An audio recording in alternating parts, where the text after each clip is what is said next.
If you've ever traveled in western Northampton County, chances are you've passed through the borough of Bath. This town of almost 3,000 residents serves as a hub for routes 512, 248, and 987. But how did Bath get its name? For What's in a Name, I'm Mike Flynn. I'm in the parking lot of the Bath Borough Hall at 121 South Walnut Street in Bath. The building also houses the Bath Museum. Museum members, Vice President and Treasurer Dianne Lager, Historian Blaine Hoffmeister, Secretary Annemarie Hartzell, and Liaison to Borough Council Frank Hesch have graciously agreed to meet with me to share their knowledge of this historic town. The museum presents a chronological walk through the history of Bath and showcases the industry, commerce, and daily life of Bath from its inception to today. It's beautifully designed with descriptive plaques, large photos, and maps that pull the visitor in and brings the past to life. So what is the history of Bath, and how did it acquire its distinctive name?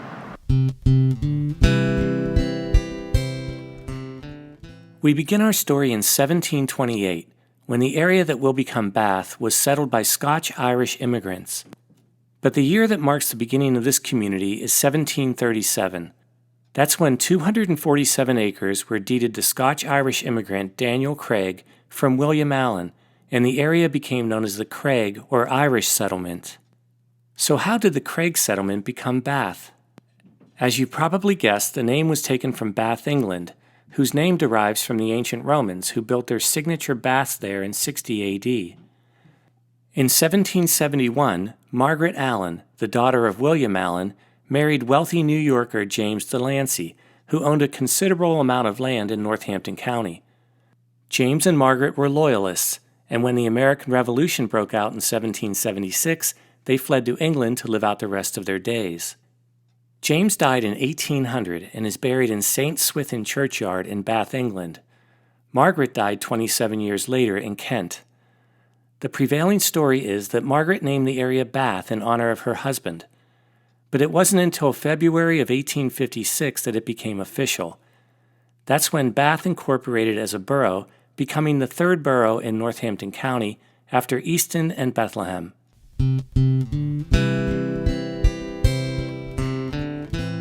The history of Bath is both rich and deep. George Wolfe, who was born in the Craig settlement in 1777 and went on to become Pennsylvania's 7th governor, is known as the father of the free school system.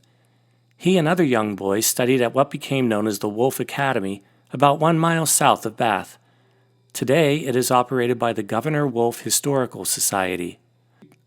The Siegfried log cabin, which sits on the western end of Main Street in present-day Bath, was built by Isaac Siegfried in 1785 and is one of the oldest original log cabins still standing in the United States.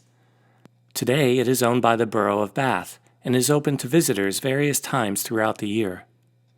The first homeopathic school of medicine in the United States was established in Bath in 1829 by Dr. William Wesselhoeft. The home still stands today on South Chestnut Street. Although it lasted only 6 years before moving to Allentown and then to Philadelphia to become the Hahnemann University Hospital, it was in Bath that it all began.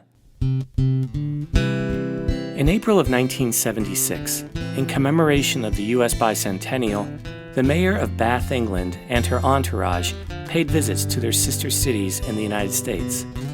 Bath Mayor Archie Lee welcomed Mayor Cicely Edmonds with pomp, circumstance, and friendship. The visit culminated with a banquet at the George Wolfe School, as 250 guests enjoyed an evening of fellowship with their brothers and sisters from across the pond. This sense of community and friendship continues today. In August of last year, Bath rekindled a tradition not seen in 100 years.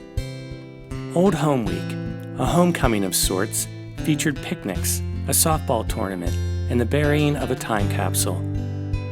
The Borough of Bath has a slogan, "Friendship nestled in history." Never did a slogan ring more true. For What's in a Name, I'm Mike Flynn in Bath.